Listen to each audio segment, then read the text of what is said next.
तुम्ही एका तालुक्यात जिल्ह्यापुरते आहात, बाहेर तुम्हाला महाराष्ट्रात फिरायचंय आणि गोष्टी डोक्याबाहेर गेल्या तर 6.5 कोटी समाज आहे, 10 कोटी हत्यार बांधून रस्त्यावर आले तर तुम्हाला घरात घुसून टाकतील. सगळे आरोपी ऑटोमॅटिक पुण्यामधूनच अटक पाहिजे.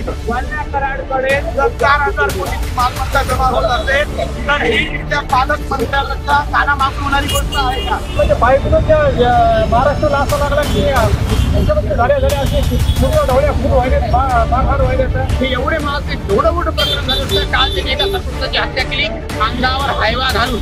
मंत्री हा सामान्य नागरिकापेक्षा मोठा झालाय का तुम्हाला? माझा प्रशासनाला प्रश्न आहे. सगळं बलिदान हे वरचं सगळं गृह खातं खाते आणि हे गृह खात्याला आता मिळणारा बलिदान बंद होणार या नीतीपोटी हे धनंजय मुंडेला वाचवायचं बघायला.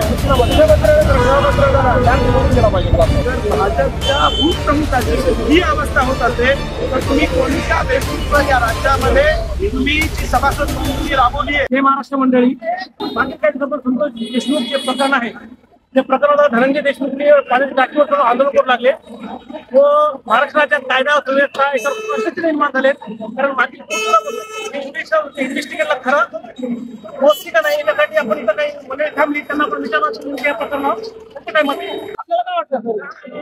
काय नाही कारवाईचा लाभ राहिली गाड्या बघितल्या का पोलीस स्टेशनला? तसं काय एक अंदाज VIP आहे बाहेर देशातला त्याच्या गाड्या लागून म्हणजे जे गुन्हा केलाय ते मध्ये येत होत्या आणि ते समजा फिर्यादी समजा उदाहरण खर्च मागून गेलाय ते आठवून घेतो काय करा ना त्याचा बिचाराला आज वेळ आली करायचं त्याच्यावर बाकी कोणत्या महाराष्ट्रामध्ये सांगा एवढी निर्गुण हत्या झाली संभाजी महाराज झाली 1600 दशकामध्ये ती पुनरावृत्ती आज झाली यावर 2024 नाही समाधान कसं असू शकणार नाही. समाधान नाहीच. आरोपी मोकाटे अजून एक नावाचा 8 जण आहेत. बाकी शहरांना मोका लागला वाल्मिकांना अजून मोका लागला हो ना ते मेन सूत्रधार आहे समजा त्यानं हे कार्यक्रम आणला ते त्याच्यावर त्याच्या मोका नाही 300 रुपये त्याला घातला नाही. मेन खंडणीमध्ये ते मेन आहे त्याच्यामुळे हा मर्डर झाला.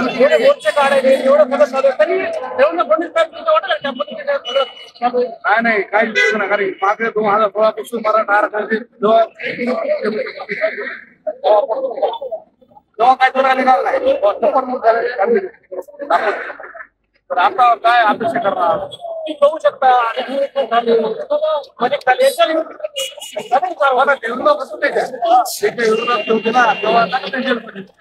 धनंजय मुंडे झालं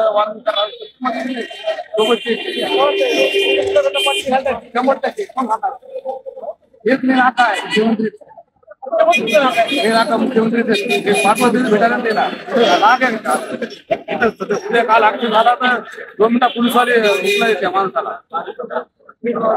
ऑर्डर केला की मुंडेंना डिपार्टमेंट कोण सगळं प्रकार फडणवीस आता त्यांना कळायला पाहिजे थोडे उदाहरण घ्या रामराज्य म्हणतात त्याचे तिकीट त्या काळात नाही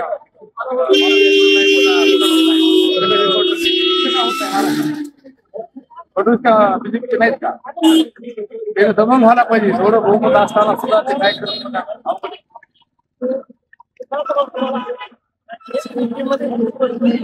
आपल्याला काय वाटतं सामान्य माणसाने काय मागायचं कोणाकडे मागवलं काळात छत्रपती शिवाजी महाराजांना आज एक स्त्रीला धरणं म्हणून त्या माणसाने तोरण केलं ते राज्य अपेक्षित आहे आम्हाला. कोणी आरोपीला जात नाही धर्म नाही काय नाही आरोपी ते का म्हणाले का समजा मराठा समाजात काही कधी समाजाचा नाही माणसाचा जीव गेलाय समाज हो ना मग काय जण राजकारण करायचं ना आपला ओबीसीचा आहे समजा वंजारी समाजाचा आहे पण आरोपीला जात धर्म काही आरोपी आरोपीच आहे. आणि हा बीजचा वाळू माफिया रात माफिया एवढा माफिया असून देखील जर त्याचे गुन्हे जर लपवण्याचं काम सरकार करीत असेल तर फडणवीस साहेब हे महाराष्ट्राचे गृहमंत्री असून महाराष्ट्राचे मुख्यमंत्री पण आहे त्यांनी थोडस ह्या ठिकाणी ह्या प्रकरणामध्ये जातीनं लक्ष घालायला पाहिजे आणि देशमुख त्यांच्या कुटुंबियाला योग्य तो न्याय या ठिकाणी फडणवीस साहेबांना द्यायला पाहिजे असं एवढी ताकद आहे. तुम्हाला वाटतं का सर, 3 समित्या नेमून सुद्धा प्रश्न इथंच मोठा सगळ्यात उपस्थित होते की सगळे आरोपी ऑटोमॅटिक पुण्यामधूनच अटक पाहिजे. हा साधा जनतेला पडलेला एक सर्वात मोठा प्रश्न आहे. म्हणजे आरोपीला पोलीस पकडायचे आधी आरोपी त्या ठिकाणी अटक व्हायला भागत नाही तर काय म्हणावं लागेल. कळत का त्यांच्याला कळत काय सगळं काय नाही पण सरकार काही हातामध्ये आहे ना. कारण जोपर्यंत धनंजय मुंडेचा राजीनामा घेत नाही जोपर्यंत त्याला तुम्ही राजीनामा घेत नाही तोपर्यंत हे जे चालू आहे तपास तोपर्यंत असा मॅन्युफॅक्चर प्रकार राहणार. फडणवीस साहेब जसं विधानसभेमध्ये भाषण मांडतात त्या प्रकारे फडणवीस साहेब चालतच नाही. असं वाटतं की त्यांना विधानसभेमध्ये प्रश्न उपस्थित केल्यानंतर विरोधकांनी फडणवीस साहेब नाही देतात पण प्रत्यक्ष तशी काही होत नाही. कारण फडणवीस साहेब विधानसभेमध्ये जे व्यवस्थित मांडतात असं वाटतं की आता न्याय भेटत असं निश्चितच. कारण जर आरोपी जर मनानं अटक होत असतील तर मला सांगा पोलीस प्रशासन करते काय. जनतेची एवढी अपेक्षा आहे की फडणवीस साहेबांना जे धोका दिलात नाही सगळे माफिया सगळे नीतीने दिला नाही की असं करून टाकलं तसं महाराष्ट्रातले इतका विलंब आहे म्हणजे महाराष्ट्रामध्ये माफिया असतात त्यांना पूर्णतः असं करून टाकायला पाहिजे आणि सुगलाम महाराष्ट्र करायला पाहिजे. सामान्य जनता या ठिकाणी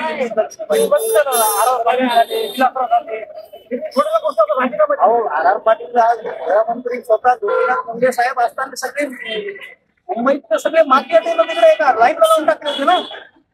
प्रकरण झालं प्रकरण झालं गृहमंत्री साहेबाला कोणी काय विचारलं कसं असते सर सत्ता आहे तुमच्या हातामध्ये राजकीय या ठिकाणी त्याच्यामध्ये जातीचं राजकारण हा मला वाटतं आणि याच्यामध्ये जातीचं राजकारण आहे सर्वात महत्वाचं. ही मानसिकता महाराष्ट्राची झाली. पण एक विचार करा कोणत्या जातीच्या माणसासाठी न्याय देण्यासाठी कोणत्या जातीचा माणूस केला आणि कोणत्या जातीच्या माणसानं मारलं हे तुम्ही गणित करा. एका जातीचा काय प्रश्न आहे हे काय आरक्षणाचा प्रश्न नाही ना. मग त्यामुळं हे प्रकरण जे चालले हे फक्त राजकारणाच्या दृष्टीने बघितल्या जातात. काही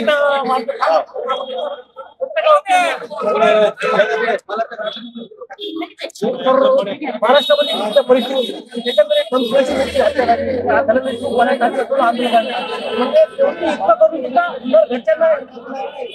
न्याय मिळत नाही. मला एक गोष्ट आधी प्रामुख्यानं सुरुवातीलाच क्लिअर करायची की यात वंजारी समाज विलन नाहीये.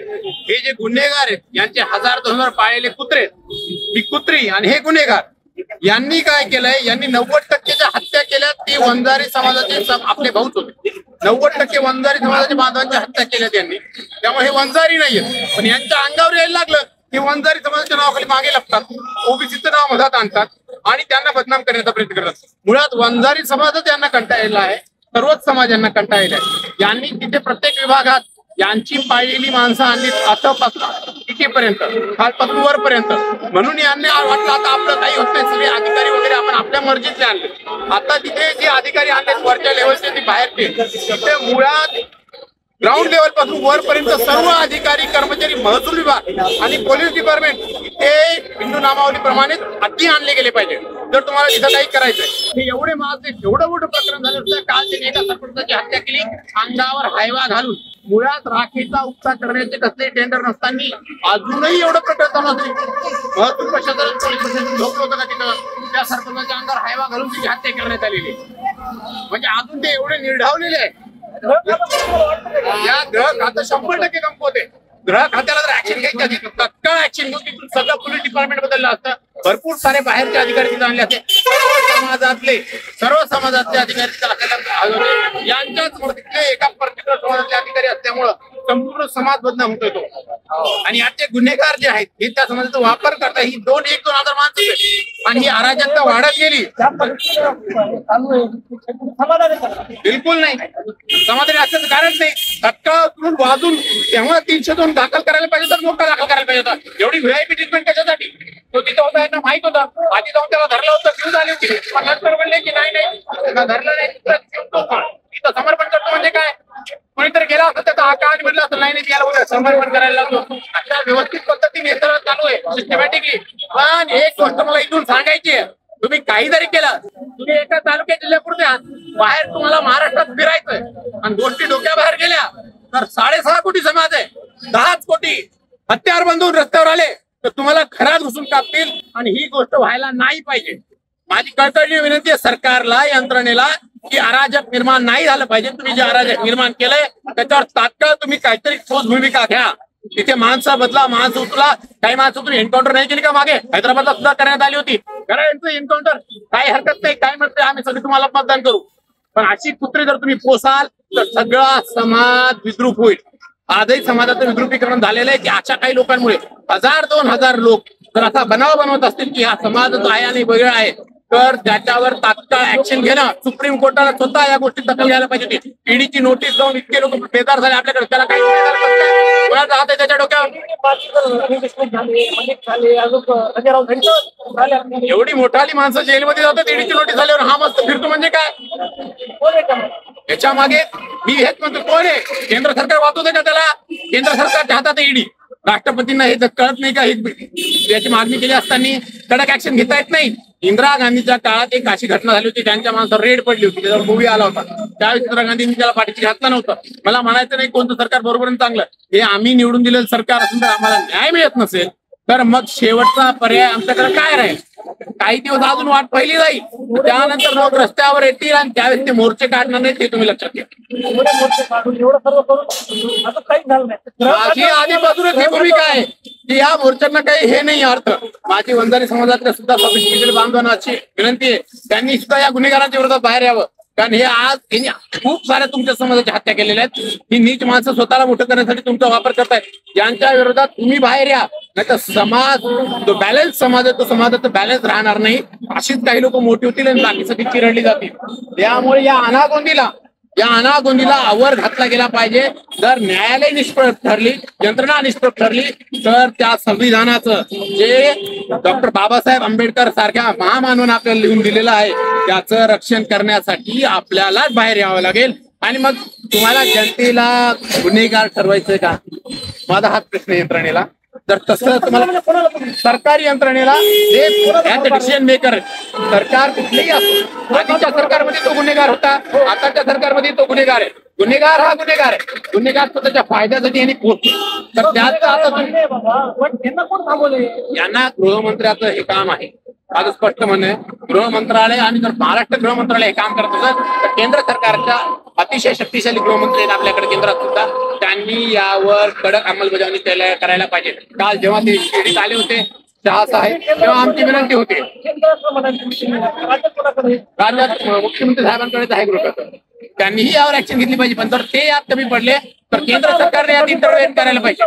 मला आजही असं वाटतं की गृह खाते यात खूप मोठ्या प्रमाणात अपयशी ठरत आहे. अगदी म्हणजे अशा पद्धतीने हे सगळं केलं जाते की तो आरामात सुटला पाहिजे. म्हणून मला असं म्हणायचं की जनतेच्या भावना लक्षात घेऊन तात्काळ ऍक्शन घेऊन त्याला तिथून हालून एखाद्या जिल्ह्यातल्या जेलमध्ये ठेवलं गेलं पाहिजे. आणि त्याचं ट्रायल सुद्धा बाहेरच्या खोट्याचं तर पाहिजे तिथे नाही, तिथे ज्यांनी पाळलेली माणसं त्याची हातपाय दाबून द्यायला तिथं त्याला तिथं ठेवलं नाही पाहिजे वाल्या करायला, असं माझं स्पष्ट मत आहे.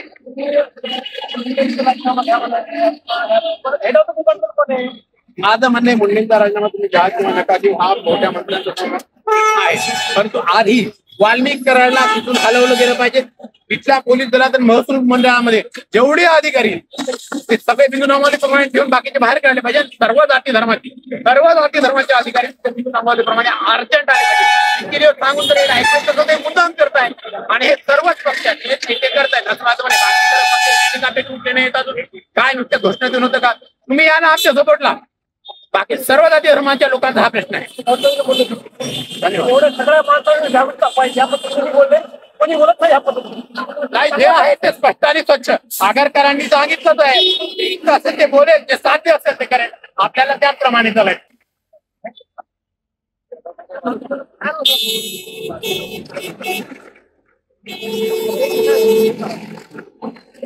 चालू आहे ना?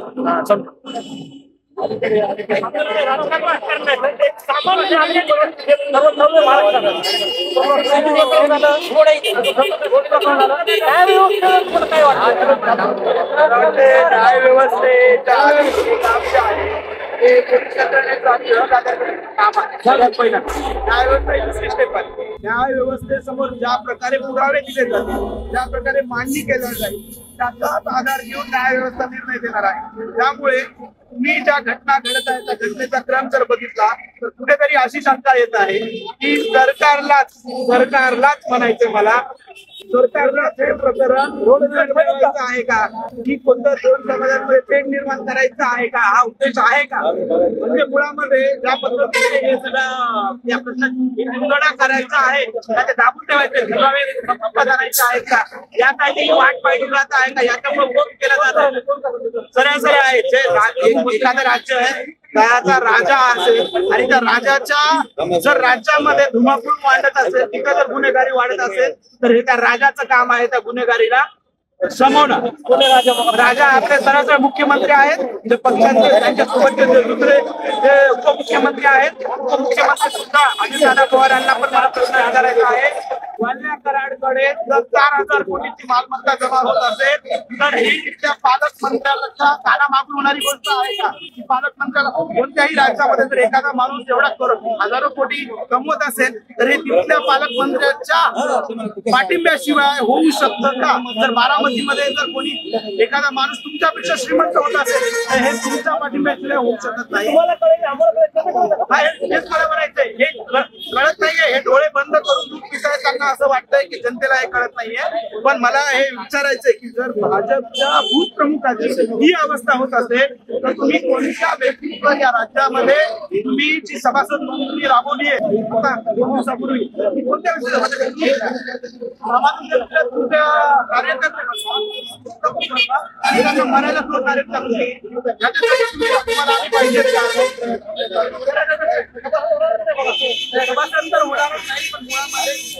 सीडीआर का बाहेर काढत नाही, सीडीआर बाहेर काढा.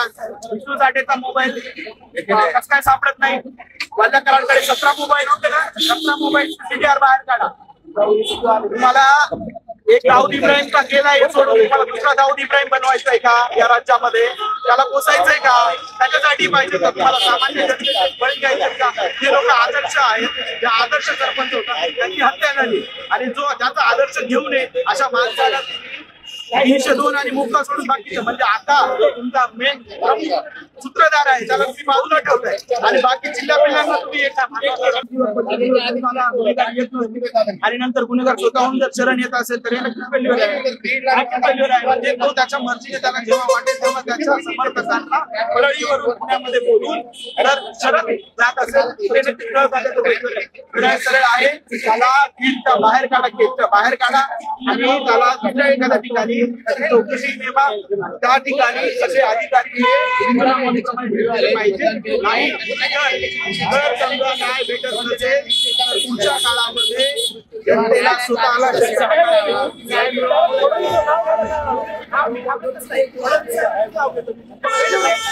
त्यांचं पण आहे ना, अजितदादा पवारांची त्यांची वेगळी जबाबदारी आहे. म्हणजे तुम्ही जे म्हणताय पुरावे भेटल्यानंतर त्यांचा राजीनामा घेऊ, पुरावे घेतल्यानंतर तुम्ही काय त्यांना मुख्यमंत्री करणार का? पुरावे घेतल्यानंतर त्यांना आपली पद कोणावर करणार आहे? तुम्ही वेगळं काय करणार आहे? पुरावे भेटू नये म्हणून तुम्ही मंत्रिपदावर ठेवायचं का त्यांना? जेणेकरून ते शासनाचा या पोलीस खाता आहे त्यांचा गैरवापर करून पुरावे नष्ट करण्यासाठी त्यांना पदावर ठेवताय का? सरळ आहे ना. तुम्हाला जर वाटतंय ते निर्दोष तर तोपर्यंत 4 महिने त्यांना तुम्ही बाजूला ठेवा ना, नंतर परत घ्या तुम्ही. नॉर्मली एखाद्या पोलिसावर वगैरे संशय आल्यानंतर तुम्ही त्याला निलंबित करता की नाही? करताना निलंबित, मग त्या पोलीस अधिकाऱ्याला जो न्याय लागतो न्याय मंत्र्याला का नाही लावत? मंत्री हा सामान्य नागरिकापेक्षा मोठा झालाय का तुम्हाला? माझा प्रशासनाला प्रश्न आहे. तुमच्या सह्याद्रीवर जाऊन 140 शेतकऱ्यांची आता फक्त आकडा आहे पण हा आकडा 400 लोकांपर्यंत 400 शेतकऱ्यांचे हार्वेस्टरचे पैसे वाल्मिक कराडने खाते. सह्याद्रीवर कसं काय जाऊ शकतात? ते सह्याद्रीवर तुझ्या घडामोडी घडत असतील याला जबाबदार कोण आहे? तुम्ही आत्मपरीक्षण करायची गरज आहे. प्रशासनाने आत्मपरीक्षण करायचं 100% निराधार फेल्युअरच आहे.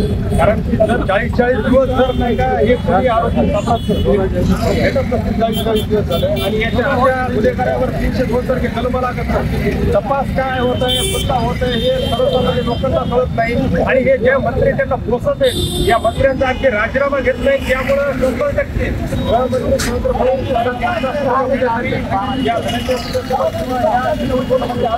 संबंध आहे आणि हेच काही वाचवण्याचा प्रामाणिक प्रयत्न त्यामुळे देवेंद्र फडणवीस यांनीच खरं तर पहिल्यांदा राज्य नैतिकता स्वीकारून या सगळ्या गोष्टीचा तपास होत नाही. जर माझ्यासाठी आरोपी जर एका ठिकाणी घडत नसतील एखाद्या इंडियामध्ये तर 100% त्यांनी नाही का आजची गुंडागर्दी जर सगळ्या शहरात जर भारत असेल तर 100% त्यांनी अशा याला राजीनामा दिला पाहिजे.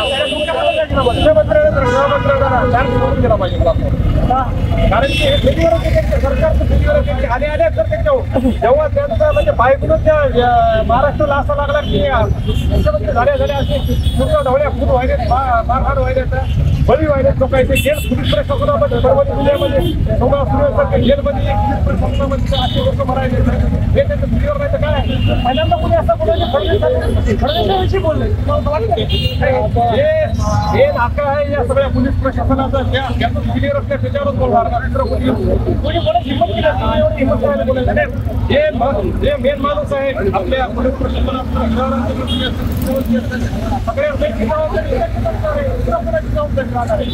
त्यामुळे गृहमंत्री साहेब यांनीच खरं तर नाही का राजीनामा द्यायला पाहिजे आणि सरळ सरळ दुसऱ्याच्या हातात ही चालू शकत नाही हे पोलीस प्रशासन गृह खातं मी फेल ठरलो असं सगळ्यांना त्यांच्यासमोर सांगायला पाहिजे. राहुल गांधी मुख्यमंत्री नाही का भेटायला मुख्यमंत्र्याला फक्त राजकारण करायला एकदा कार्यक्रम चालू आहे प्रोग्रामला कार्यक्रमाला भाषण करायला वेळ आहे परंतु अशा स्वतःच सारख्या एखाद्या त्यांच्या पक्षाच्या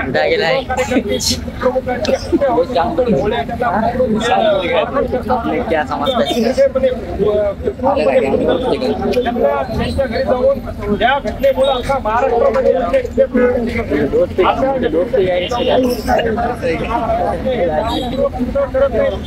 शंका आता सर्वसामान्य परभणी महाराष्ट्रातल्या नागरिकांच्या मदत देवेंद्र फडणवीस हे 100% या पहिल्या लोकांना वाचवण्याचा प्रयत्न करत तर आम्ही म्हणजे आमची सुद्धा हाते दिल्यावर हे विरोधात स्वीकारायला तयार आहे याला सपोर्ट करणारी माणसं असे वाटते सर्वसामान्य लोकांना त्यामुळे फोन कशाला करायचं यानंतर बीजेपी या पक्षाकडे जर काम करणारे म्हणून जर बघायचं असेल तर यांनी या प्रकरणामध्ये प्रामाणिकपणाला लक्ष द्यायला पाहिजे जे गुन्हे आहेत ते एक आरोप करण्याला पाहिजे याच्या संपत्ती एवढे हजारो कोटीची संपत्ती तयार केली याचा शोध घेऊन याच्यावर कडक कारवाई करायला पाहिजे परंतु किंवा इंटरेस्ट कोणत्या गोष्टीमध्ये घेताना फक्त 4 महिने झाले फक्त आम्ही प्रामाणिक न्याय घेऊ कोणालाही आम्ही सोडणार नाही एवढ्या फक्त फक्तबाजी करत नाही परंतु 40 दिवस झाले की गावाला आत्महत्या करायची वेळ आली आंदोलन करायची वेळ त्यामुळे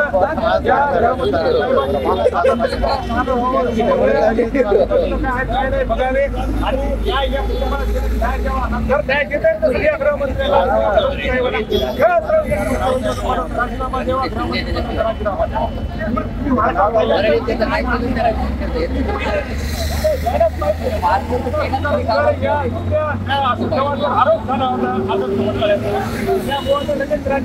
विलासराव देशमुख सारख्या मुख्यमंत्र्यावर त्यांच्या मुलाला घेऊन जावा हॉटेलमध्ये पाहण्यासाठी काही जण विरोध पक्षाचे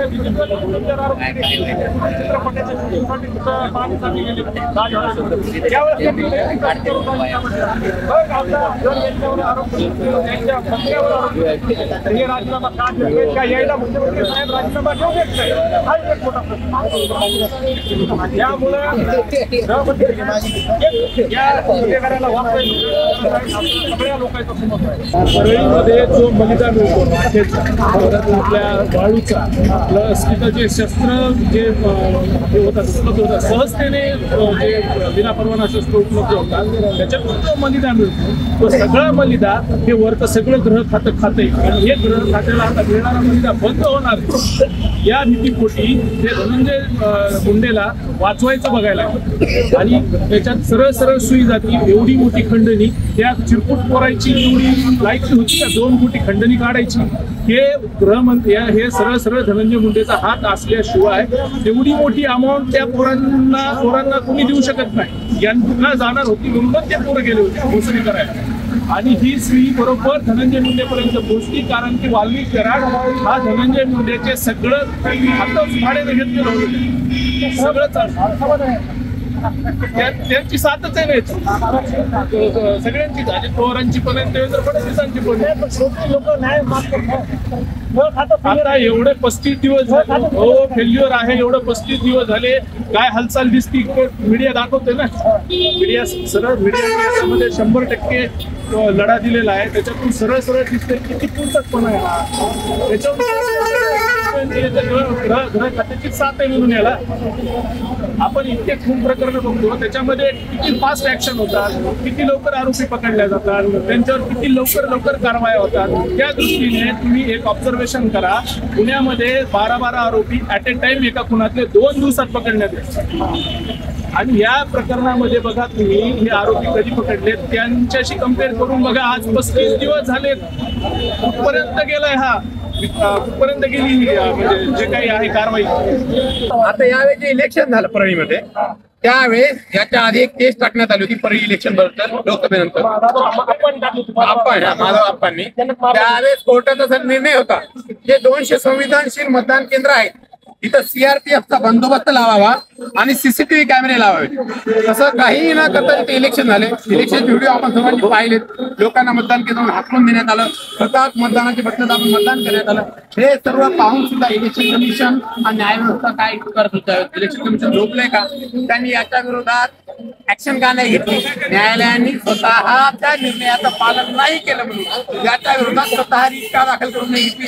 न्यायालयाला तो अधिकार आहे, न्यायालयाने ते का नाही करून घेतले? दरवेळेस जनता पोहोचू पाहिजे का? गुंडांच्या दहशतीत जर जनता पोहोचू शकली नाही तर न्यायालय हा या देशात एकमेव असा आधारस्तंभ आहे ज्याच्यावर आजही लोकांचा विश्वास आहे, न्यायदेवतेवर लोकांचा विश्वास आहे. तर न्यायालयाने याच्या विरोधात रीट दाखल करून तिथलं इलेक्शन परत घेतलं गेलं पाहिजे होतं. पहिले इलेक्शन त्या जिल्ह्याचं कॅन्सल करायला पाहिजे होतं. ही घटना त्याच वेळेस न्यायालयाने केली असती तर फार मोठा प्रभाव झाला असता. अजूनही वेळ गेलेली नाही. इलेक्शन कमिशननं ते इलेक्शन बरखास्त करून तिथं पुनर्निवडणूक बंदोबस्तात घेतली गेली पाहिजे. हे अजूनही का होत नाहीये याचंही उत्तर आपल्या सर्वांना मिळणं महत्वाचं आहे. जर असं नाही झालं तर जनक्षोभ झाला तर याला जबाबदार कोण? याचं उत्तर मला हवंय. जनक्षोभ झाला तर याला न्याय व्यवस्था, इलेक्शन कमिशन आणि गृह मंत्रालय राज्याचं आणि देशाचं आणि राष्ट्रपती महामहिम हे स्वतः जबाबदार आहेत. तर ही त्यांची संवैधानिक जबाबदारी. एक यंत्रणा काम करतं, दुसऱ्या यंत्रणेने ते काम करणं म्हणजे संविधानानुसार देश चालेल. अराजक निर्माण होतं. हे आपण अराजक निर्माण करतोय का? अराजक जर आपल्याला निर्माण होऊ द्यायचं नसेल, आज जर गाडा व्यवस्थित चालवायचं असेल तर आपल्याला यावर ऍक्शन घेणं मुळापासून महत्वाचं आहे. त्यामुळे आधी तिथे फेर इलेक्शन सुद्धा झालेच पाहिजे. यावर सामान्य लोकांच्या प्रतिक्रिया व्हिडिओ कसा वाटला नक्की सांगा. लाईक सबस्क्राईब करा.